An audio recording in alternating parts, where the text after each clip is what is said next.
Hey, what's up? John Sonmez here from simpleprogrammer.com. So I have a very, very interesting interview for you all today. I think this is gonna be really interesting. I'm really curious. I've got a lot of questions here because I got contacted by Mike Williams from World Mentoring Academy. And at first I was like, I looked at the email and I was like, I don't know what's going on here, because I get a lot of people that pitch me. But then I found something really interesting when I was looking at Mike's YouTube channel because it's called the Homeless Educator. And I said, "Wait a minute, is this guy like?" I listened to the story, and I'll let Mike tell it. But thanks for joining me, Mike. It was a pleasure. Thanks, John, for inviting me. Yeah. So tell me, are you really a homeless educator? Are you really homeless teaching other people like programming and coding? Is that like tell me what's going on here, or is that just the name of the channel? It's actually it's not. It's my street cred. Hmm. Uh, about 2009, I heard this rumor that no matter how much money you make, you can't take it with you when you die. And so, as an engineer, which is most of my life, I've been an engineer. What we're dedicated to do is problem solve. And so, I looked at one of the biggest problems that was facing young people around the world, and especially in the United States. And the way it affects this problem affects people in the United States is the cost of college and student debt. Right. And us being in the engineering field, we know something about hacking and how can we get around paying $100,000 in tuition and then living expenses on top of that to get a bachelor's on the prospect of maybe getting a job that pays barely above minimum wage in most of the other fields, not counting engineering so much. And so I was going through content management systems, and I came across the open community source of learning management system. And I go, hey, how can I use this? And so I became aware of the open courseware movement from MIT that started about 20 years ago. And I Right. brought in all the open courseware from MIT, Stanford, UC Berkeley, Harvard, Yale, and into learning management systems with lectures, textbooks, syllabus, homework, all free. And then of the 870 courses, 200 of the courses prepare students for credit by examination. APs, CLEPs, DSSTs, NYUs, and then also the professional certifications like the LPIC, the A plus, the N plus, the Cisco CCNA 1, 2, 3, 4, all the various different types of professional certifications you can have. So we provide the free education for free. Now, this is where the catch is. I didn't Okay. want to have venture capital money Right. and then have to provide something in 4 years because I wanted to do an extended beta. And I didn't want to have religious money or spend most of my time raising money and being anxious over money. So I got this brilliant idea of just getting a sleeping bag, a bicycle, and a backpack, and just using Starbucks as my place where I do all my editing and marketing and idea stuff.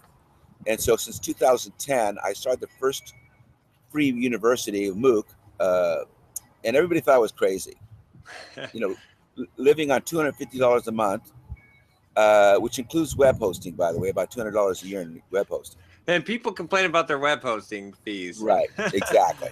So $200 a year and web hosting fees, Yeah. and then I use Cloudflare in the front end to kind of be my systems ops group, keeping away malicious hacking and stuff like that, and then also caching my images so that I could just for free the free account uh, and attend to various different events. But getting back to basics, uh, the so I live $700 below the poverty line. Okay, so that's my street cred. And so I was doing that for about a couple years. Everybody thought I was crazy. It's like a guy that built his house on the top of a hill and, running water. You got to run down to the creek and, sleeping in the sleeping bag. And really bizarre. So about 2 years after I started, a Berkeley professor and a Stanford professor with $210 million in venture capital became my next door neighbor, and they called their organization Coursera.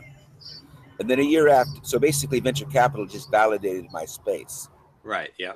Before that, I had a difficult time getting people even visit my site because I was some kind of crackpot that was giving away free education. How can it, if it's free, how could it be any good, right? And so with Coursera coming in, I got over that hump, and practically everybody I meet is either taking a courseware course or edX or Udacity or whatever.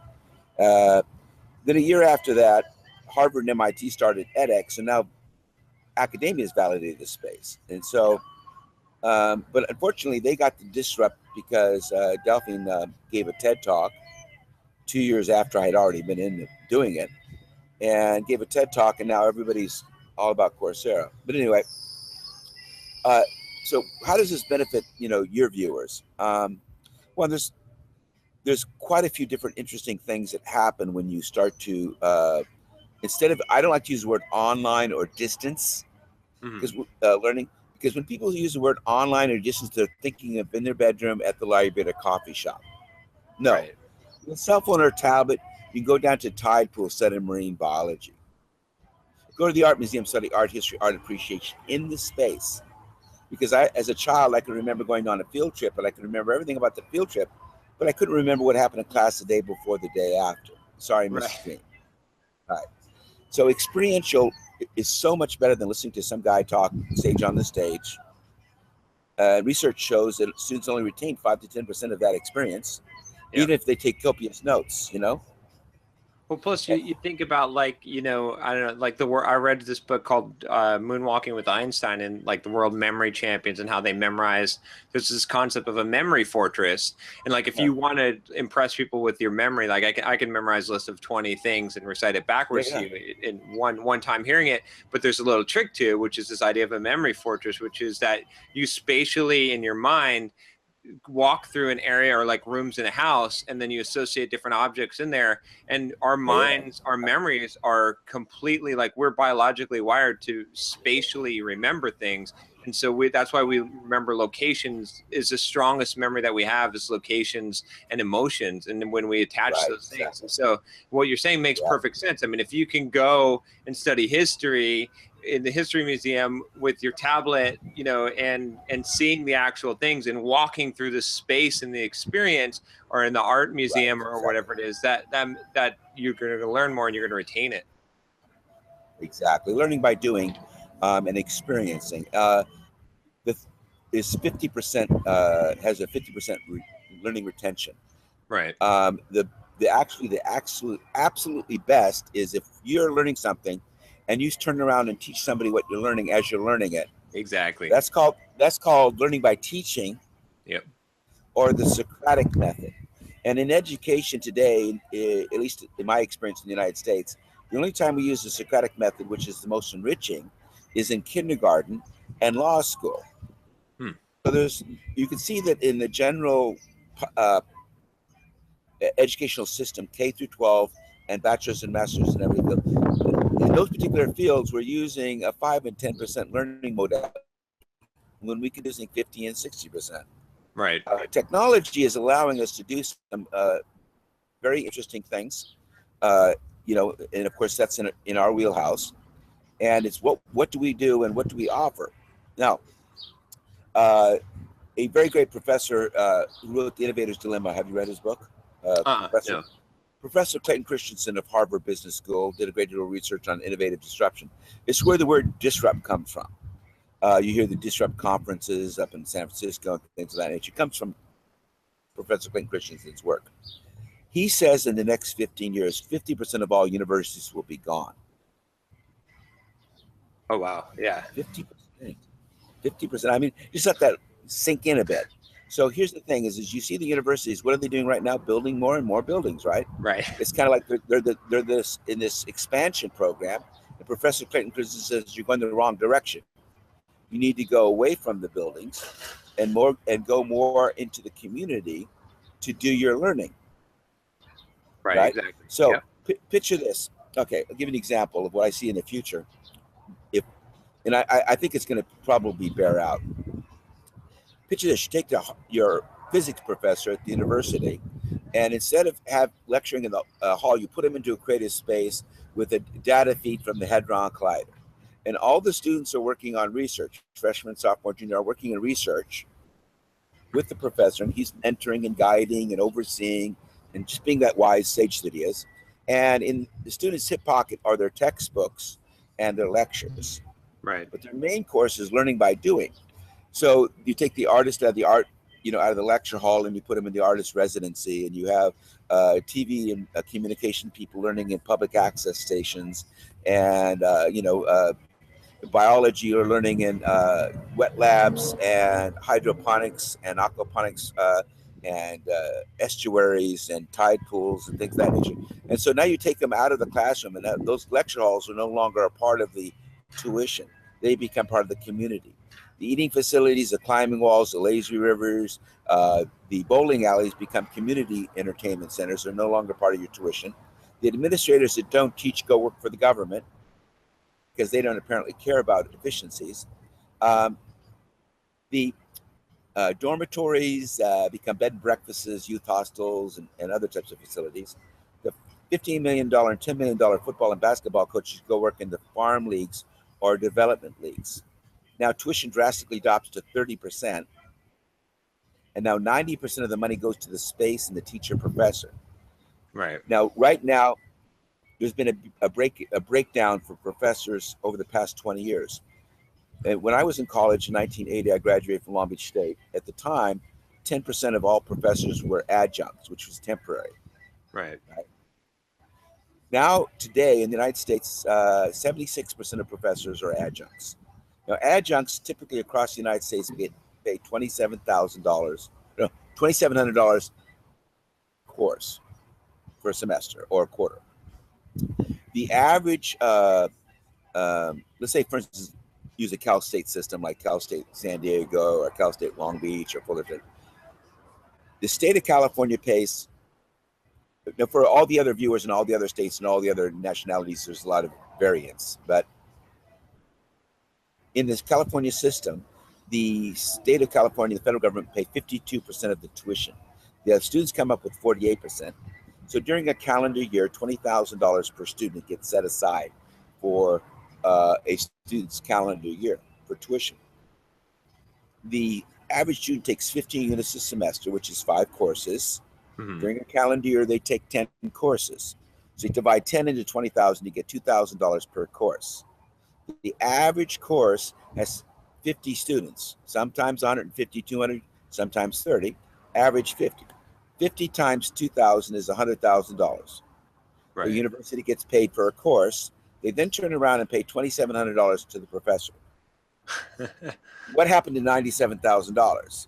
Now, just to show you how bad it is, in California, there's a state or federal law that says that, if you have 3 classes or whatever, you have to get health insurance and pension.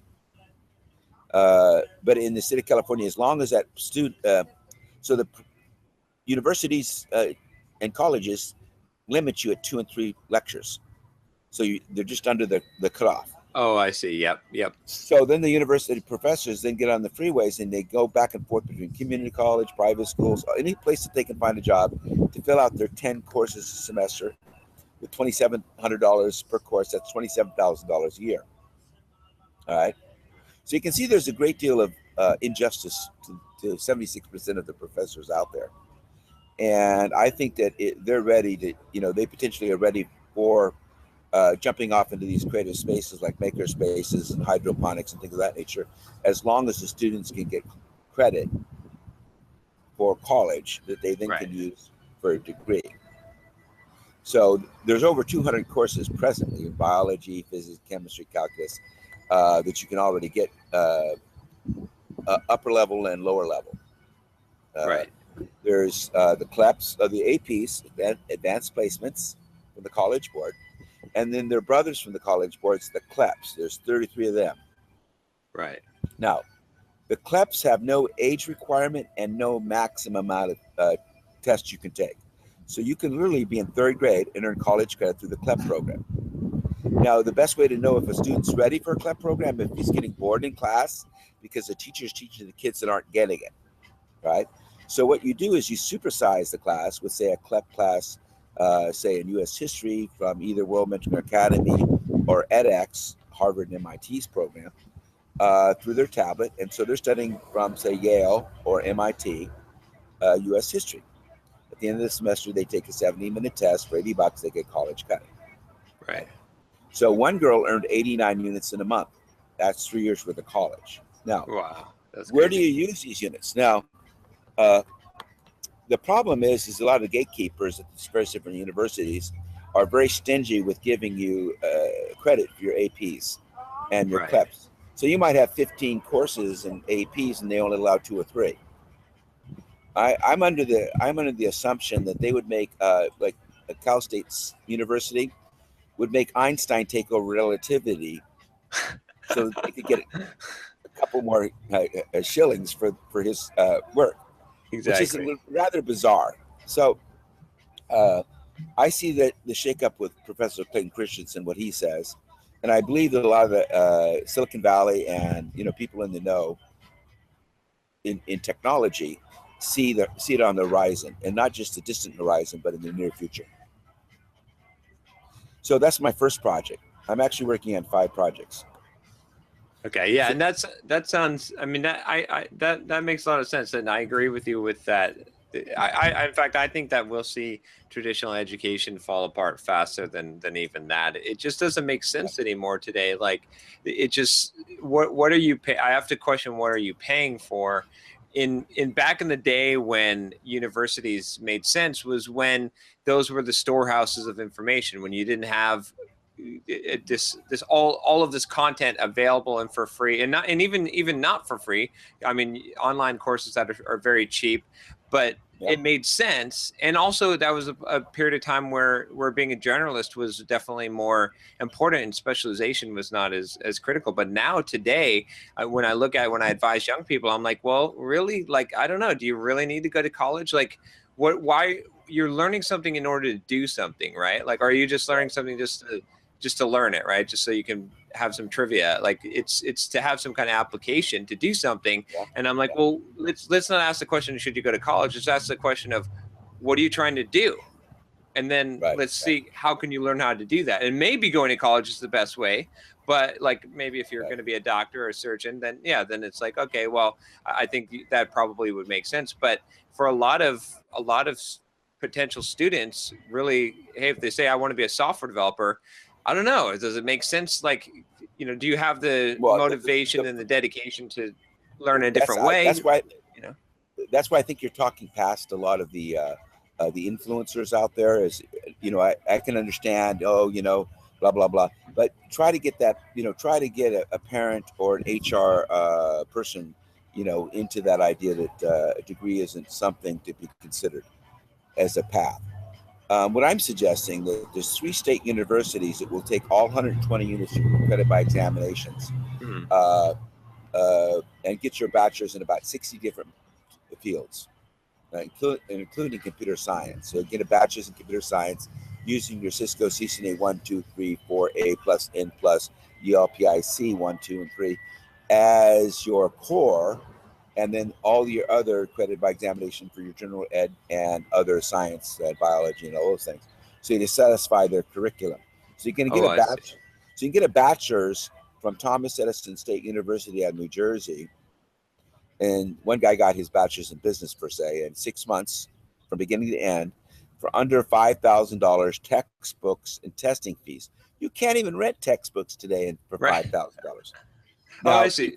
So you're saying hack. So when you say hack education, what you're saying is basically like, yes, learn it on your own. You've got all these resources, but then let's right, get you the degree as easy and painless as exactly. possible. We'll use CLEP tests. We'll use credit, by examination. We'll use all these things Yes, in order to exactly. figure out how And you your don't have to professional go into state. certifications. Exactly. And That your makes sense. professional certification. So I here's the like thing. that. Well, there's 4 ways of getting, it's unfortunately most high school counselors and most parents aren't aware of this, but there's 4 ways of getting 4 paths to a degree. The first way is brick and mortar and online, like Phoenix Online, Arizona U Online, and they're time consuming and expensive.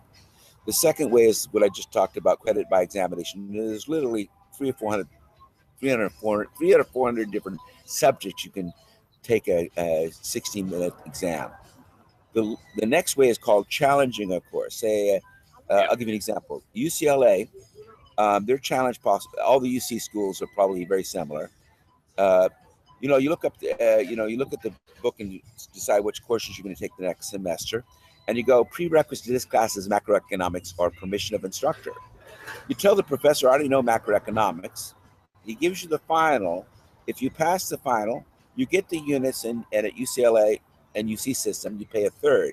So you save $2,000 plus a whole semester of sitting through a subject you already know. So that's the third way. And the fourth way is by life and work experience. Now, what does that mean? Well, it could be professional certifications like the Cisco's, and there's literally lots of different professional certifications. What's cool about that is you kill two birds with one stone. You get your professional certification, which your employer will most likely pay for, and you, in addition, get to satisfy your degree path at the same time as a bonus, right? So, and then as I said, the work and life experience. So they have what they call for experiential ed. I'm trying to think what the word is called. I was just watching it a couple of days ago, but they basically make a portfolio for the things that you do at your work that you can then apply, like a portfolio kind of a thing. And as it gets more and more a part of our society, then it'll be a little bit more streamlined, so it won't be so rigorous or difficult to get those credits. That makes sense. I mean, I still question the authority of the system. Like, who's to say that you now? I think the whole. I mean, don't get me wrong. Like, I agree with what you're. Like, right now we have that system, and it makes sense to hack that system as much as possible. I mean, the ultimate thing we're trying to do is gain the education. Right. But I seriously question, like, it's going to be really hard for them to hold the people behind the fence and say, no, we're going to decide whether or not you have a degree or credit or accreditation. Right. How long can we like keep that fence shut with people pushing at it saying, well, I don't know, who makes you the authority to say whether someone has a college credit or a degree or is qualified anymore? Because it's becoming less and less that like it's like, well, show me what you can do. Right. That's your credibility at this point. But exactly. But here's the thing, you can, because it's regionally accredited, you can then build, say get your master's at Stanford, right? And save the money you saved at your undergraduate to basically take your master's. And if you work for a company, that they may even compensate you for that. Sure. So the thing is this, when Coursera started doing certificates, the problem with that is it could undermine the validity of actual college credit. Employers' HR departments consider a certificate equal to a degree, then you completely devaluated the whole educational university. I didn't want to do that. That's why I never offered free certificates. Oh, I see. Or even paid for certificates. So you can get a certificate through Coursera for a variety of prices. In fact, actually, if you looked at some of the reviews from the site over the last year, they're getting a lot of negative criticism. Their customer service wants people pay for their certificates of, if they opt out or whatever, right? They've got to take a serious look at their website about customer service in that area to stop bleeding all that, those thumbs downs. But anyway, that's another subject. And if you can edit this out issue if you like to. But anyway, the problem is they originally started with that model of free, study and get your certificates for free, and then they stopped that. They started because they needed an income stream, and so then they got a little bit of backlash for that because they started and then they stopped it, and then they started the start and end date. And I started self-study. I've always been self-study until recently, about June. I do self-study, and then I also do courses. So if you look on the front page, World Mentoring Academy, the first Google slide will be on the up-and-coming courses for June, July, August, September, October, November. Oh, I see. Okay. Yeah, so I'm doing that now only because having self-study courses that are always updated, a new lecture coming out is new news, even though it's course that's been in your catalog for 6-7 years. Right. Yeah. So by doing the 12-week and the self-study, then I become relevant, in the daily Twitter and posting and things of that nature. But I think that in the near future, we're going to see this move, like you say, quickly But I don't think we're going to need to destroy the degree program itself. We're going to need to destroy the learning environment, the administration, and all these empire building. Right. We need to do that. Another problem that I'm working on, and this could be another subject, we can edit it, is people get into their 20s and 30s and they don't know what the hell they want to do.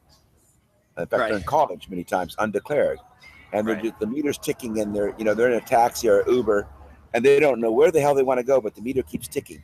Right.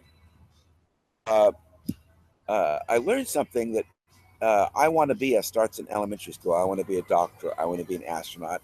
It abruptly ends in middle school when your friends say, "So what do you want to be?" "Oh, I want to be an astronaut." "Oh, but you're not smart enough to be an astronaut. Besides that, you're a girl." Astronauts at Caltech with my camera.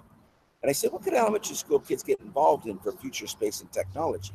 They said hydroponics and robotics. So I went out to an aquaponics farm and filmed all the fun stuff you can do and use that for B-roll with the narrative. Database of all the community gardens, hydroponics, aquaponics, permacultures in the world, everything about them, kid-friendly, hours of operation, YouTube, Facebook, Instagram, Snapchat, laid that on a layer in Google Maps. So as they're watching a YouTube video, "I want to be an astronaut," they say, "Hey, find a garden next to you." They click on a button, the map opens up, local them in Toledo, Ohio. 4 blocks away on Wednesday is family day, bring comfortable footwear. So they show up with a space, they meet their mentor. Get to middle school and their friends say, "So what do you want to be?" "Oh, I want to be an astronaut." "Oh, but you're not smart enough to be an astronaut." The young person could say, "Well, for the past 2 years, I'm working on a variety of tomatoes. I don't think you know what you're talking about." Yeah, and don't call me a girl either. Right, exactly, right. Right. So I was with the girl in there because, anything that has girl behind it, like, give water to women, give loans to women. That's a very popular. I don't really discriminate against gender. I usually just say to all people. And it doesn't even have to be an American. It can be anybody in the world, and it doesn't have to be at any particular age. So I don't do gender. I don't do age bashing, religion bashing, or any of that stuff. I look at ourselves as earthling and humanity. I don't look at ourselves as them and us. I agree. At least I try not to be. So in World Mentoring Academy, getting back to that, I want to be the first educational system graduate level that's multilingual, meaning you don't have to speak English in order to use the platform. In fact, I was able to help a couple of NGOs in Angola and Congo with my database of Portuguese for Angola and French for Congo, and I gave them that information a couple of years ago. But in the future, through coding and various different techniques, with, for instance, one of the big problems I had with Berkeley, which you probably heard the fallout, Berkeley discontinued their 20,000 lectures on their channel, right? Because a couple of professor and a student sued the federal government and our Berkeley through the federal courts, and then to have them all closed captions. Well, ironically, they also did that with MIT as well. Ironically, about 2 years ago, I tried to contact Berkeley and MIT and say, "Hey, I'll help you guys with the captions." And crickets. And so I just, oh well. And then it's just funny too, because you know how cheap it is to close caption all those courses. It's I mean, and see if you use it. Not much. You see, what I wanted to do is I want to basically develop an interface that students that are learning, say, French would actually take the English and have Google do the first step would be have Google do the English, and then have students that are learning English correct them. Then native speakers will correct them. So then now the ESL students are getting their captions graded. So they're actually getting the student-teacher arrangement. And then, of course, the English students are learning another language, let's say Vietnamese, and then a Vietnamese person is going to correct them. And so now so basically you do all the English captions first so that they're professionally done for homework, right? Like you do the captions, right? And then once they're corrected, then you can then go into, you got a nice clean platform. Now you can then go into the other languages, like 85 different languages, through the Google, the closed caption setting on your YouTube videos. Then you can have them then sent out for Vietnamese, Cameroon, Swahili, and all the various different languages. And now the captions are completely translated in the perfect tongue. Then you go from captions to audio, overdub the video, and now you have a French female voice, whatever, of an MIT lecturer or Chinese university in French or Chinese. If your professor is boring, and he's got good content, you could send his voice through a filter so he sounds like Christopher Walken or Donald Duck. You know what I'm saying? Yeah. So you add entertainment value to the lectures. The content is good.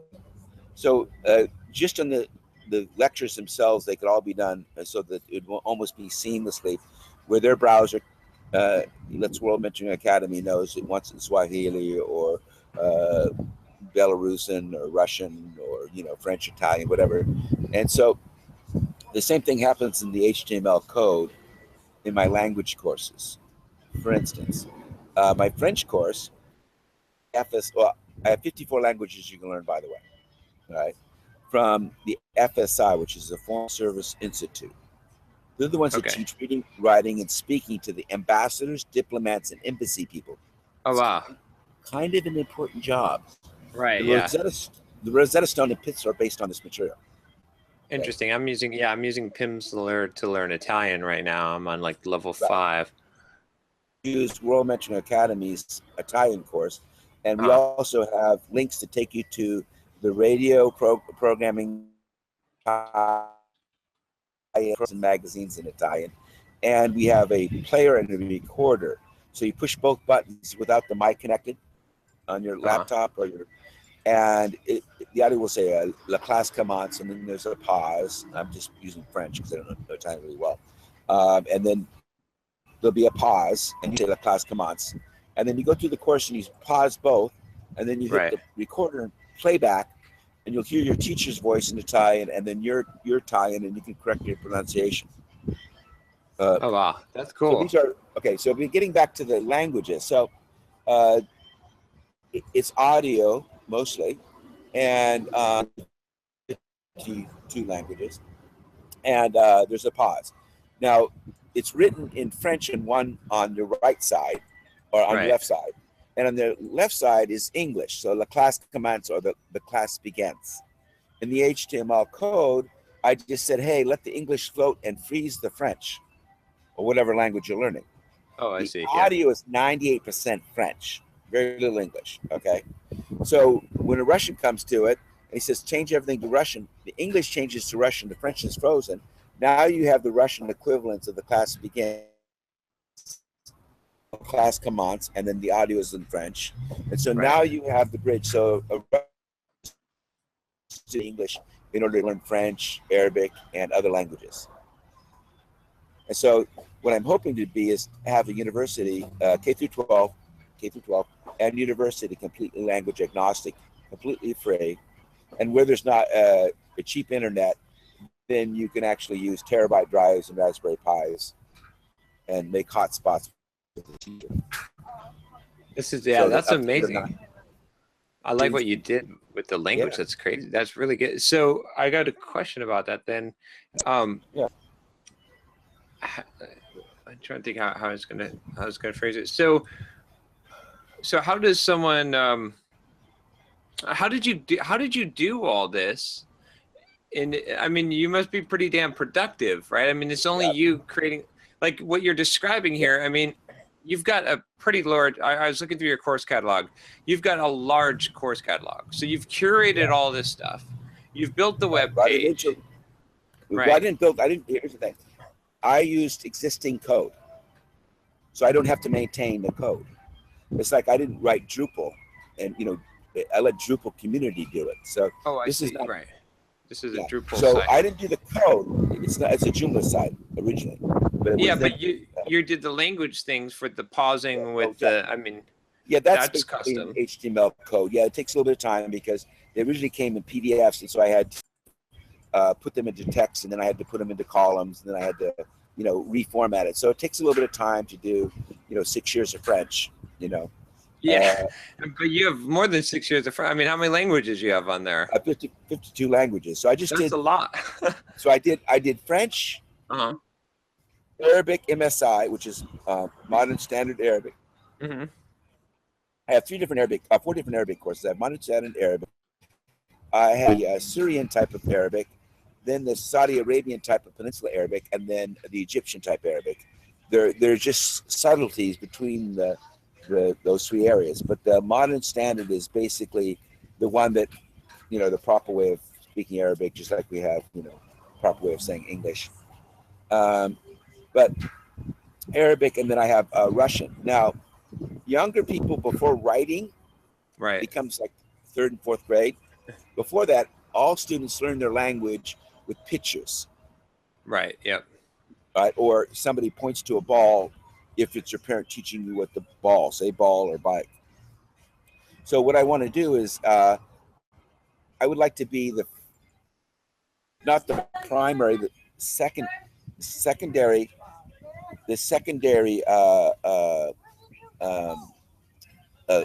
way people learn language. So let's say, for instance, you were, say, 3 years old and you're learning languages. You come to World Mandarin Academy and learn English right from there. Okay. Right. Then writing, and then from writing, of course, literature, and more, so in Arabic language. So somebody from Kenya was learning Swahili, would learn it in the home first, and then they would go to World Mandarin Academy, if not World Mandarin Academy, and learn Swahili all the way up through literature. In Mandarin, for instance, or any language at all, you're learning in the home, and then from the home to mobile education, and then you then have the mentors, teachers, and professors, in creative space. Okay. Yeah, that makes sense. Actually, my big project is I want to disrupt fear and greed. That's my big project. Disrupt what? What did you say? Okay. Fear and greed. Education is one thing. Fear and greed. Nice. Yes. Yeah, Okay. I want to disrupt fear. That's why we have Trump and Hillary. All right. Mm-hmm. Is we're working, society is working through getting motivated out of fear, work, lose your job, or greed, right? That's why we need standing armies, body cameras, and other stuff like that. Is you keep people in fear, then you can steal their data. That's why Big Brother needs your information, is to protect you, which is just basically they want it. They want it for other reasons, right? Right. So they want your big data. They want the standing armies. They want all of this other stuff so that they can basically extract money from the fearful. Right. So I've decided. I asked adults when they had the most fun in their lives, and the majority of people say when they were children. What are children doing? Playing. Right. So I've never met a millionaire that works as hard as a teenager playing World of Warcraft. They won't eat. They won't shower. They won't sleep. They're from South Korea. You know what I'm saying? Yeah, Right? it's very true. Yeah. Don't work as hard as a gamified individual. So if we could take that into a productive way and incentivize certain behaviors, then we could probably get away with greed and working on bigger projects like colonizing the solar system. Right. Instead of war, because that's really unproductive. We could use our resources for engineering, science, technology, food, supporting colonization, sustainable development in the oceans. I think we'd get a lot further along in the world. It'd be Star Trek old school, not Star Wars. Yeah. It's kind of interesting. Like, I mean, I hate to delve into politics, but I'm not a socialist by any means. I'm a capitalist. Right. But I will say that I'm weird. A lot of people get upset because I am for basic income. Right. And the reason why I'm for it is exactly what you described, is because it eliminates the fear and greed. Like like capitalism is still necessary in order for us to be able to better ourselves, I believe, to have motivation. But at least if we eliminate the fear, like if I knew, I mean, if everyone knew that they were going to have a place to live and food to eat, right? Let's say Right. say in the United States, then they could devote they don't have to worry as much. Yeah, maybe they want to get ahead, maybe they want to make more money and do more things. That's fine, but Right. they could take more risks. They could be an artist. They could be like they could do more of the play, and it's there's not so much on the line. Whereas, I think it's sometimes I have a hard time getting through to people mindset wise, because they're like, well, I work at 7-Eleven now. Like, I know what you're saying sounds great, and I'd love to be a software developer, but I can't. I got too much. I've got to pay for my rent and all this stuff, and so I can't spend all this time Right. learning. And I can't do this unless I'm sure I'm going to be able to make it.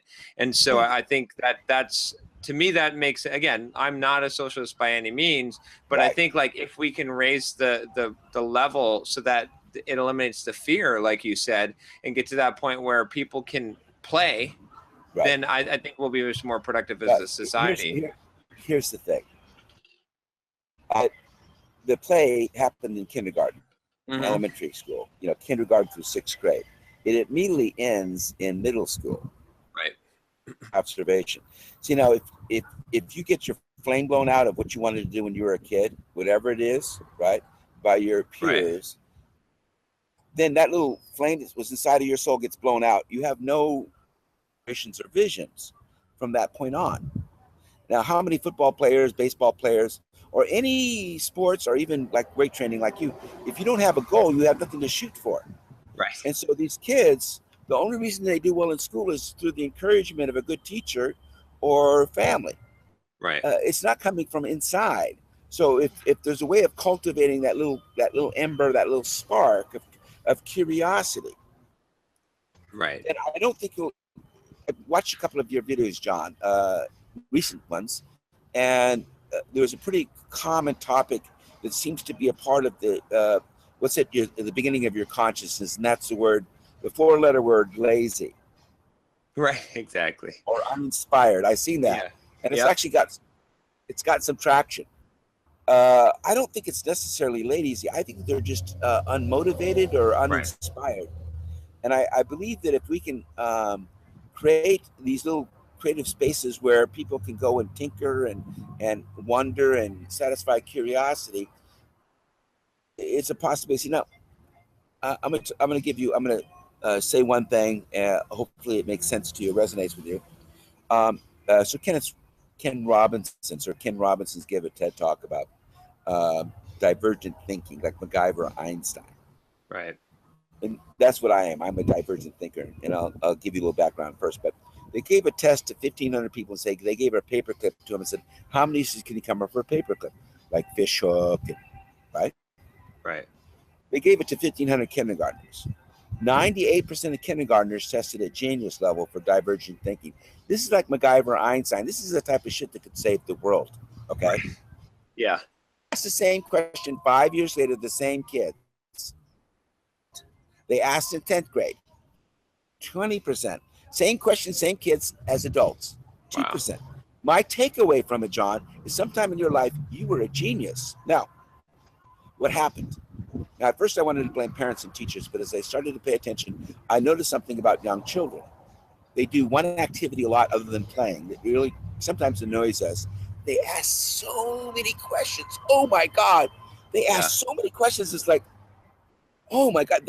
And some of the questions are rather profound. You go, yeah, wow, let me think about that a bit, right? And curiosity is driving the questions. They get to middle school. If you sit in the front row or ask questions, your peers make fun of you, right? So by the time you get to high school, it finishes the process off. By the time you get to college, you're deaf, dumb, and mute. Right. Especially the larger the hall is, the less likely you're going to ask the questions for embarrassment to the 149 strangers, right? Now, with me, on the other hand, I was in 26 schools growing up. He's the new kid, and I know what you're thinking. Well, he's lucky he gets chocolate and flowers. And I go, no, I always got picked upon. Right. Because even the runt in the class had at least one friend that could gang up against me and pick on me. So I learned in 1st and 2nd grade, it's not a good idea to base your self-esteem upon what people said about you. Right. So when I got into middle school and somebody said, don't sit in the front row or ask questions, do you think I listened to them? No, sir. Never. So I kept that curiosity going. Yeah. And the problem is that we weigh our genius to be accepted by the board. Exactly. And I'm being kind because those middle schoolers are really they're bullying, suicide, all this terrible stuff's happened in middle school. Oh yeah. I didn't face it so much. I try to empathize with people trying to fit in, and that's why I can do stupid things like sleep behind a eucalyptus tree, and say things like, and people ask me, what do? I say, well, I want to save the world by lunchtime. It's a bigger task than I anticipated. You have to have that kindergartner possibility thinking. Exactly. And so, and that's the thing is that we need to get back to our roots of genius, right?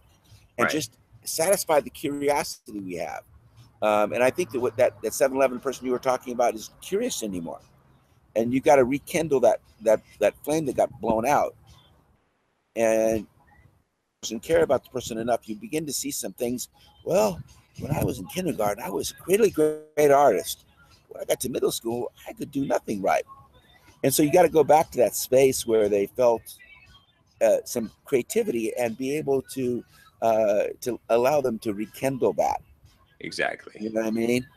And go ahead. Yeah, go ahead, John. I was gonna say, and I think also, like, I agree with what you're saying. I think also, though, it means that it's not necessarily like there's no reason why, for those listening now, that you can't do that now with your current, like, it doesn't mean that you have to go back and say, oh, well, when I was a kid, I wanted to be an astronaut, so I guess I hate my current job and I want to go be an astronaut. You can take that same curiosity and apply it to wherever you're at, happen to be in life now. I mean, obviously, if you're and young, it could be a hobby too. Yeah, and it could be a hobby. But if you just approach brothers the Wright brothers had a bike shop. The Wright brothers had a bike shop, and then their hobby was making gliders and shit like that, right? So in fact, the Ruberg, whatever that one where you kick the ball rolls and it's this, the Ruberg thing. Yeah. That was all a result of the 1950s. Everybody was in their garages trying to make the big $1 million idea, and they come up with these patents, crazy ideas, and this cartoonist thought he'd make fun of it. Right. And it's just like the gold rush mentality. Everyone wants to rush out making the next app, which is a copy of somebody else's app, right? They're still thinking like the group. And the gold fields are all mined out. You have to get outside the gold fields and the get rich quick schemes of technology, because all of them are dissimilar. So I don't want to make by the way, one of the steps I wanted to make a global village, not a social network, which operates completely different, like all the copies of like Facebook, Minds, which is the new one coming out, Facebook and all that. I'm going to change the paradigm so that in Facebook, if a girl changes her outfit from one outfit to another, she gets 98 likes. John, if you win the Nobel Peace Prize, you're lucky to get 5 likes. So a girl that learned to change her clothes. My outfit, if I show my ass, I get some likes. Right. But if you say something very clever and revolutionary, you get you get crickets. So if a girl that learned to change her clothing in kindergarten is getting credit as an adult, something's wrong. It's middle school popularity. It's not moving forward. It's moving, popularity, and that's not that's why we got a semi-popular president, right? And he's, as I said, now please, if you can cut this out of your thing, but I believe that we had a choice between Satan and Lucifer this last election. And I think we would have been better served by basically having nobody in the office and just let the Senate and Congress and the judicial system manage our country for 4 years until we can come up with better candidates. That's my take on it. But you can cut that out too if it doesn't, But anyway. No, it's fine. Well, I like to. We're in trouble then. Let me listen to this long conversation. You're going to cut and dice this thing, so. I'm not. I don't. I take it like this. No, you better not. You cut the shit up because it's too long. No. Anyway. This is raw. This is like raw is raw. It's good. Like genuine. This is us. We're having a conversation. I like it. Right. Yeah, it's cool. And have in our capabilities a way of changing the whole paradigm. Yeah. And making it, as I said, I will unveil the other 2 steps once I get a little bit.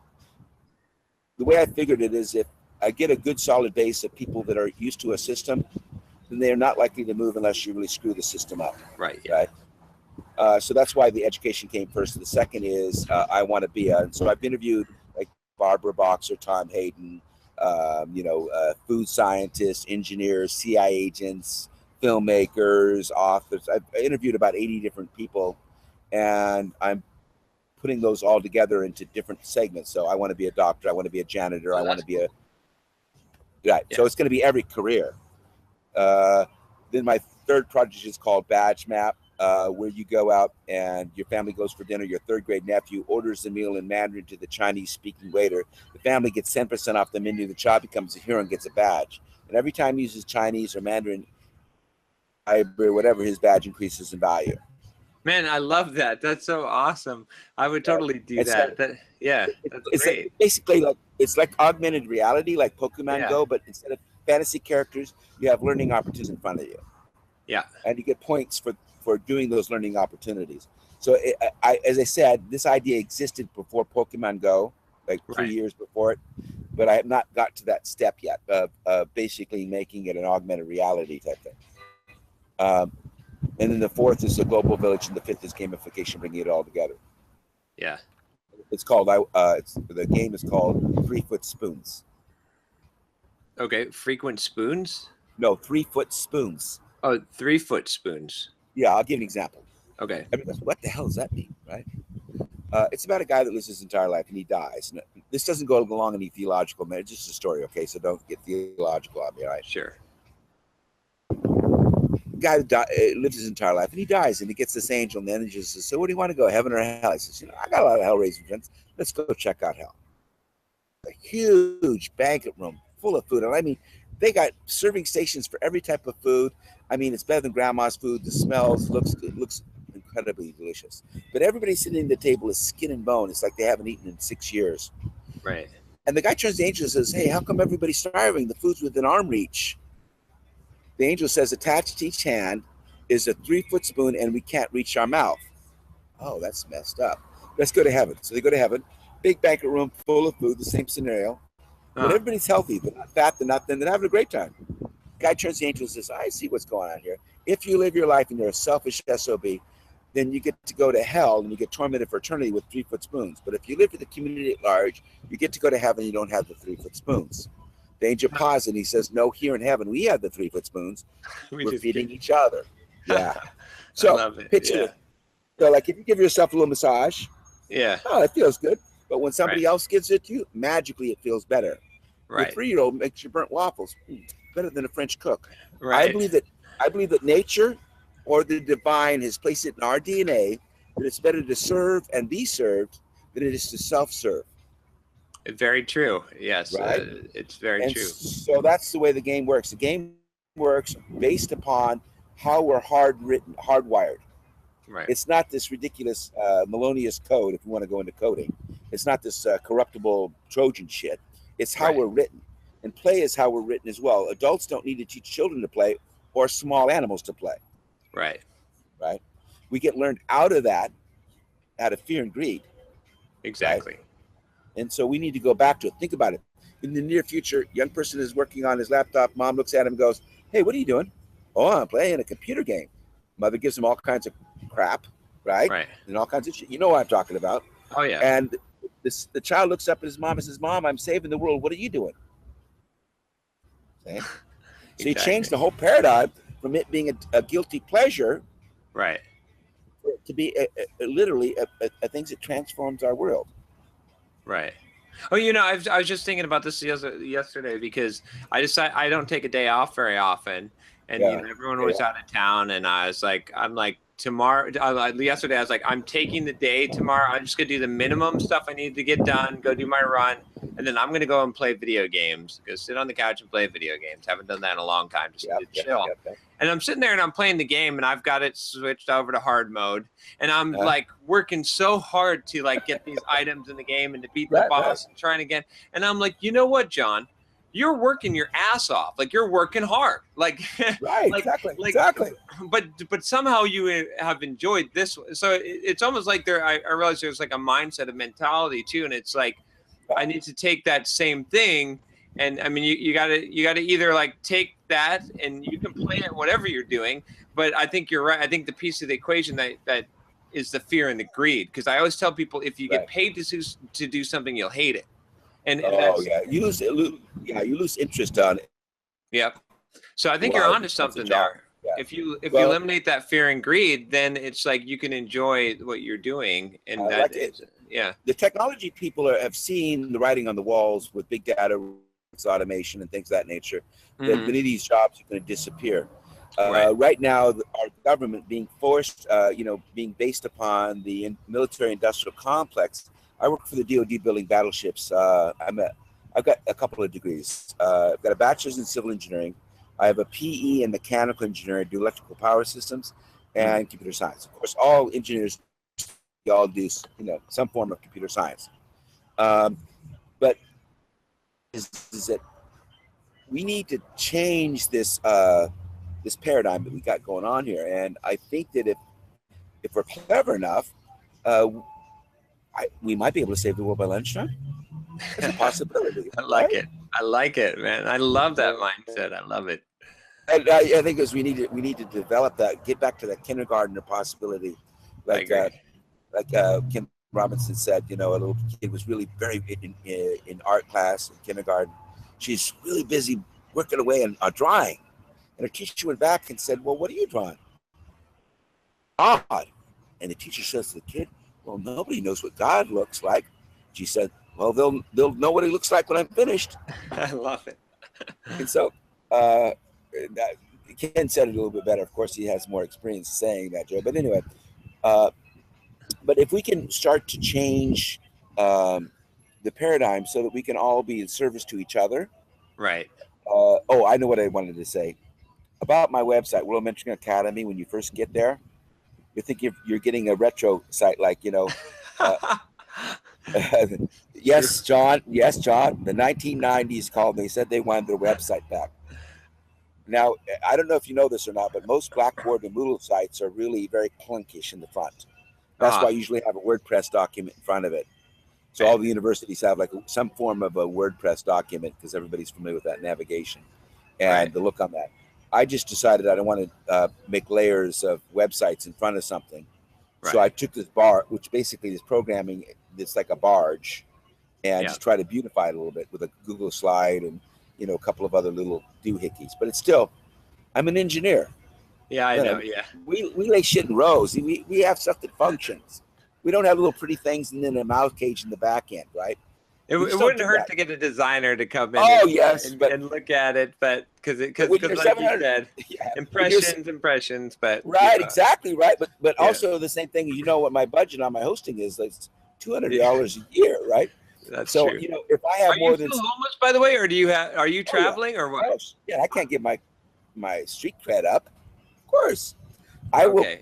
The thing is if you donate to me, don't donate above a certain amount because then I forgot to tell you something. All right. Yeah. Yeah, I'm a little bit wacky. So Hey, the I best people are a little bit wacky, well, so okay. I'm a little I bit even wacky. talked to Question Mark Guy. You know the Question Mark Guy? Uh, I'm on his channel. He's the guy that's really zany and white hair, and he's got neon outfits with question marks all over him. And oh, he's the interesting. guy that sells. You can get free money. You can get free money at the that kind of thing. So he's wild and zany too, but I kind of had him dumbstruck. Okay, so uh, since our government spends so much money dropping bombs on weddings and villages, Yeah. that can't be good karma. I decided that, right? I No. decided that the American government should put more good karma back into the world. So Okay.